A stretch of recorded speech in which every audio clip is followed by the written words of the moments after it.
ये समरी है, समरी भी वही है कि पहले आप एग्जैक्ट को चेक करें, एग्जैक्ट चेक करने के बाद अगर एग्जैक्ट नहीं है तो पहले ये वाला एक्सप्रेशन लगाएं। इस एक्सप्रेशन से अगर आपका फंक्शन ऑफ एक्स आ जाता है, उससे आपने क्या करना है, ये एक फंक्शन ले लेना है यू ऑफ एक्स, और उसके बाद अगर उसके बाद ये एक फंक्शन आ जाता है, अगर यू ऑफ एक्स का फंक्शन नहीं आता तो फिर आप ये वाला एक्सप्रेशन लगाएं। उस एक्सप्रेशन के बाद आपके पास यू ऑफ वाई आएगा। यू ऑफ वाई के बाद फिर ये जो फंक्शन होगा, यू ये जो इंटीग्रेटिंग फैक्टर होगा उसमें मल्टीप्लाई करेंगे। मल्टीप्लाई करने के बाद एग्जैक्ट इक्वेशन को सॉल्व करेंगे। अगर आपके पास ये एग्जैक्ट नहीं है, एग्जैक्ट नहीं बनाती इक्वेशंस, फिर अगर आपके पास होमोजीनियस इक्वेशन है, होमोजीनियस इक्वेशन में फिर आपने ये वाला फैक्टर मल्टीप्लाई करना है। ये वाला फैक्टर किस चीज़ का है बोला, ये है इंटीग्रेटिंग फैक्टर का 1/(x m + yn), ठीक है। अगर होमोजीनियस इक्वेशन है तो फिर ये वाला फैक्टर लगाएंगे। अगर आपके पास होमोजीनियस इक्वेशन नहीं है, नॉन होमोजीनियस है, फिर आप ये वाला फैक्टर लगाएंगे, ठीक है। ये इंटीग्रेटिंग फैक्टर मल्टीप्लाई करेंगे तो आपके पास इक्वेशन एग्जैक्ट बन जाएगी। उसके बाद वही वही मेथड है जो आप एग्जैक्ट को सॉल्व करते हैं। अब उसके लिए एक एग्जांपल भी दी हुई है। ये एक एग्जांपल है, इसको आप पहले एग्जैक्ट की फॉर्म में बनाएं। ये देखें, इसका हमने क्या किया, क्रॉस मल्टीप्लिकेशन की। क्रॉस मल्टीप्लिकेशन से -x² plus xy into d y minus में आता है, और ये पॉजिटिव में क्या 3xy plus y² into d x, ये पॉजिटिव में आता है, और दोनों आपस में इक्वल हैं। अब इक्वल हैं तो इसको हम लेफ्ट साइड पे लेके जाएंगे, तब ये वाली एक्सप्रेशन बनेगी। इस एक्सप्रेशन से आप m की वैल्यू देखें, m की वैल्यू क्या बनी, 3xy प्लस y², और 3 जो n की वैल्यू है वो बनी x² प्लस xy, ठीक है। अब partial derivative of m with respect to y, partial derivative of n with respect to x हम लेंगे।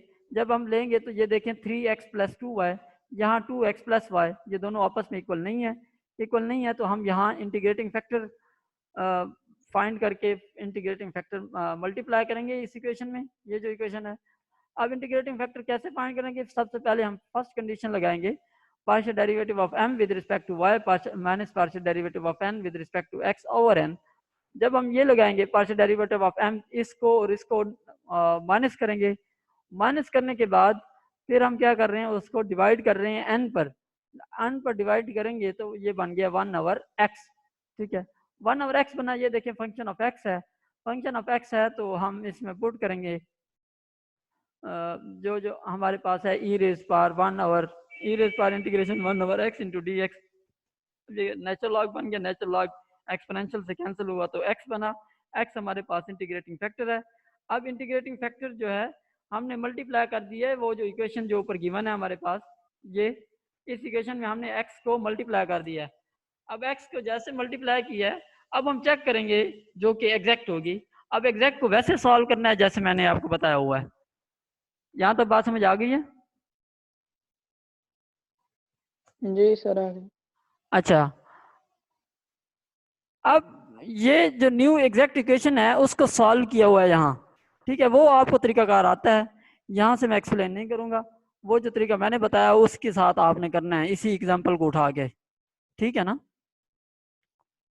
इस एग्जाम्पल को उठाएंगे तो आंसर आपका वही आएगा जो इधर दिया हुआ है। अब ये सेकंड एग्जाम्पल है। सेकंड एग्जाम्पल देखें, यहाँ m की वैल्यू है और यहाँ n की वैल्यू है। m और n है, यहाँ m और n की वैल्यूज दी हुई हैं, और इधर derivative with respect to y और ये derivative with respect to x, ये देखिए आपस में इक्वल नहीं है। जब ये आपस में इक्वल ही नहीं है तो उसके बाद हम ये वाला एक्सप्रेशन लगाएंगे, ठीक है। Partial derivative of m with respect to y, partial derivative of n with respect to x over n, ठीक है। अब इसको हम डिवाइड करेंगे तो ये क्या है, ये हमारे पास जो एक्सप्रेशन जो आएगा वो बनेगा 1/x। ठीक है, ये जो function of u function of x बन गया।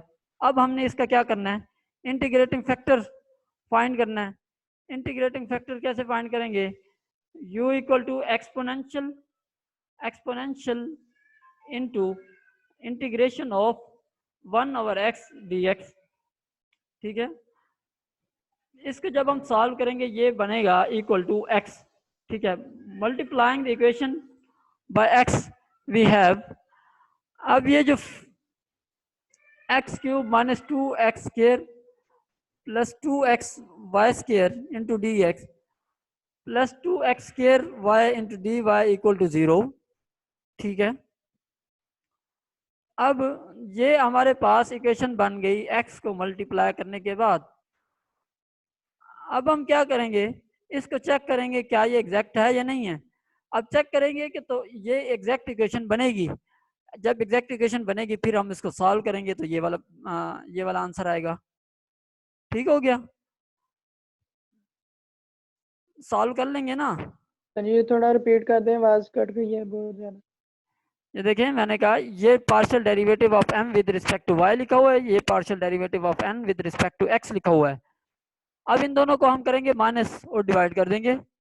माइनस करने के बाद जब डिवाइड करेंगे ये 1/x बनेगा, u इक्वल टू, अब ये 1/x जो है फंक्शन ऑफ x है। अब हम इसको इंटीग्रेट करेंगे एक्सपोनेंशियल फंक्शन के साथ। ठीक है, इंटीग्रेट करने के बाद ये u ऑफ x है। ठीक है, multiplying the equation by x we have, अब इसके ये जो इंटीग्रेटिंग फैक्टर है, इस इंटीग्रेटिंग फैक्टर को हम मल्टीप्लाई करेंगे इस इक्वेशन के साथ।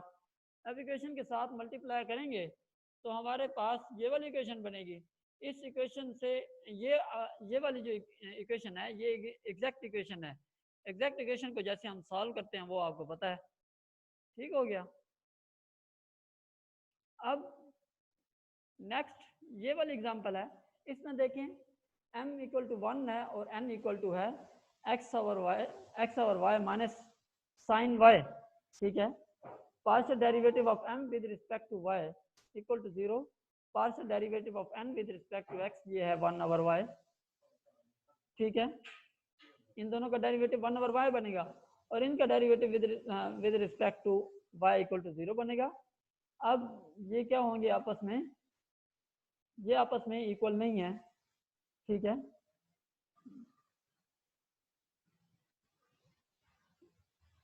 अब आगे देखें, अगर ये आपस में इक्वल नहीं है तो फिर हम ये वाला एक्सप्रेशन लगाएंगे, partial derivative of n with respect to x minus partial derivative of m with respect to y over m। 1/y minus 0 over 1 equal to 1/y। Therefore integrating factor, अब इंटीग्रेटिंग फैक्टर क्या होगा, exponent integration 1/y dy which is equal to y। अब ये जो है ये एक exact equation बन गई है। इस एग्जैक्ट इक्वेशन को जैसे हमने सॉल्व करना है वो आपको मैंने तरीका बता दिया हुआ है। ठीक है, इक्वेशन सर ये सॉल्व हो इसको जाएगी। चेक करने की जरूरत नहीं है, ये कंफर्म होगा कि मल्टीप्लाई के बाद एग्जैक्ट बन जाएगी। हाँ जी, मल्टीप्लाई करने के बाद एग्जैक्ट बन जाती है, लेकिन आप चेक भी कर सकते हैं, कोई मसला नहीं है। ये अब ये देखें, यहाँ ठीक। m की वैल्यू y है, यहाँ n की वैल्यू है n की value 1 x minus y sine y है। अब m को हमने क्या करना है, विद जी sir. Respect to y differentiate करना है, यहाँ 1 बन जाएगा और ये जो n होगा इसको with respect one two x आप डिफरेंशिएट करेंगे तो ये जाहिर है इधर भी 1 बन जाएगा और ये वाली टर्म 0 हो जाएगी, तो ये आपस में जी सर। इक्वल हो जाएंगे। समझ आई? ठीक। अब नहीं सर, इसको अगर मल्टीप्लाई के बाद भी ना बने तो फिर इक्वेशन सॉल्व नहीं होगी। ठीक है। ठीक हो गया, लेकिन मल्टीप्लाई यस। करने के बाद ये सॉल्व होनी चाहिए, एग्जैक्ट बननी चाहिए, वरना आपका जी सर। आंसर वो क्वेश्चन ही गलत होगा। ठीक है, सही है सर। अब ये देखें, ये आप इक्वेशन है आपके पास m into d x plus m into d y. ठीक है, ये m की वैल्यू है और ये n की वैल्यूज हैं। ठीक है,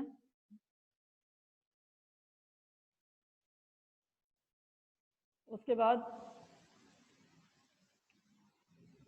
अब ये देखें m और n जो हैं दोनों होमोजीनियस हैं, बोथ m और